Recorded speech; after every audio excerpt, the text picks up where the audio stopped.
Forgot my lavaliers, so you're listening to me through a shotgun. Is the sound quality shit? Probably. Did not intend to wear yellow pants and a yellow shirt with these yellow lights, but I think we make a nice matching set.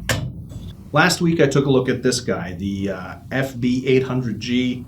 It's an 80 watt fresnel, or as the Americans say, a fresnel. I liked it a lot. It does have a couple of issues. It is a 90 plus CRI rating. We'll actually look at these two side by side to see how they blend together, if you will.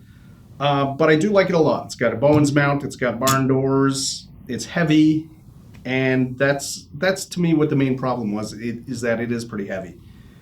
But as soon as I got home that night, I went and ordered this guy, which is the FC-500a. Rolls off the tongue, doesn't it? Why did I get this one as well? I think it makes a nice companion to the bigger light. At 80 watts, this will do you a lot of good if you're lighting a bigger set. At 50 watts, it's strong enough to be a key light, but it's also really small. Other than the big control box over here, it's quite a compact size, and I think you can fit it into places that you might not be able to fit this guy into. What's interesting about it? Well, let's take a look at the good things first before I say some of my weird nitpicky stuff. But build quality, nice solid metal, just like this one. It does have a couple of plastic things, like the ring for changing the fresnel is plastic, the handles are plastic. It's actually also got quite a travel distance downwards if you needed to do that, based on this little sort of L-shaped bracket rather than the U-shaped bracket on this guy. And it's about it. It's light, it's bright, and it does spotting and wide. So how does it differ from its big brother? Well, let's fire this guy up first. Ooh, that's bright. So as on the FB-500G, it's got this ring that lets you spot it and flood it. Nice, it works pretty well. It is plastic. The rest of the light is metal. It's built pretty tough. Seems good. Other than the knobs are all plastic. I don't think that's a big issue. The L bracket here at the bottom seems to be plastic, maybe. I don't know, but it seems pretty sturdy. One thing that its big brother has that it does not is that this guy, if you take off the barn doors, there is a Bowens mount, so you can add any sort of other adapter onto this. The front face of this, I think, is just too small for that, so they've just put a pair of barn doors on it. You can remove them pretty easily if you wanted to. Boom, there you go. Maybe somebody will develop some add-ons for it. I guess it depends how well it sells. So buy now. Almost forgot to say that this is a daylight light, 5500K, is it really? But it's got this drop-in filter, similar to the one that comes with the FB-500G that I forgot to show last week. Goes right in there, makes your life tungsten. There are a couple of curiosities about this light, though.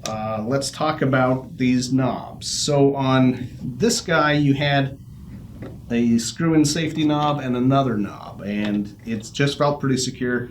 This guy is all about this one little plastic knob, and I think it just seems weird to me because in comparison to this, you've got double the safety going on here, and this is just a different knob than they used on this one.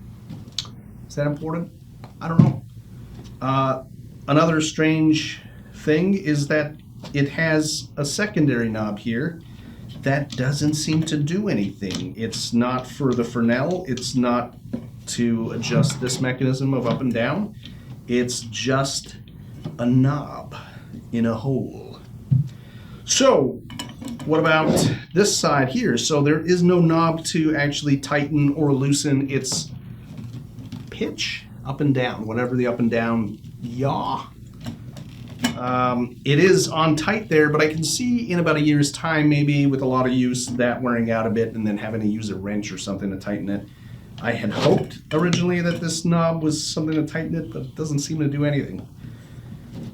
The controller box itself has a nice big switch over on this side to turn it on and off, as well as an AC/DC, so let's turn it to AC, and that's at its brightest, and now it's at its lowest. Bright, low.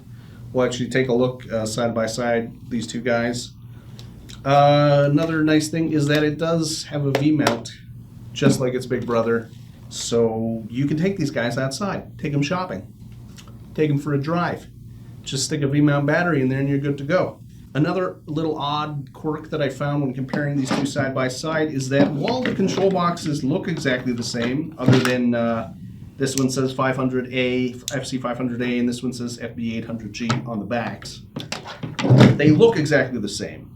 These inputs are exactly the same, but on the back of the FC-500A, it is a 5-pin XLR, and on the back of this guy is some 3-pin proprietary thing, I guess. I've never seen that connection before. But it just seems strange that these seem to be almost the exact same box. Maybe they are. I'm too afraid to swap the cables and try. I don't want to blow anything out. Cool. So a light is only as good as the output of its outputness. Let's take a look at that. So this is at its lowest setting. Our camera is set to f2.8. Shutter speed of 60 and ISO 400. And now we're going to slowly dial that bad boy up to 100. So there it is at 100. Ah, it's bright. Now we're going to spot it. So that was at its widest. This is at its narrowest. So I'm going to move it over here a bit to the edge of the frame. Fire up its big brother. That's it at its lowest, spotted already. So we're gonna open that up first. Let's crank that. It's real bright. We'll spot this guy as well.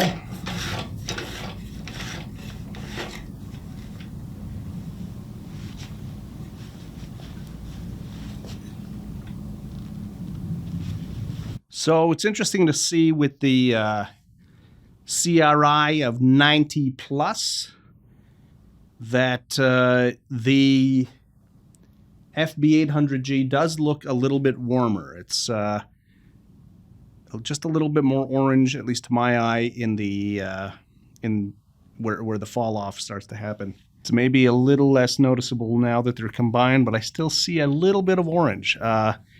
Is it terrible? I don't know, it's all right, unless you're a CRI snob. So there you go. It's a light, it's little, weighs about 8 pounds on shipping, so I think it's about 6 pounds just the way it is now, but that includes this giant control box. This itself is pretty damn light, and it's a pretty damn light.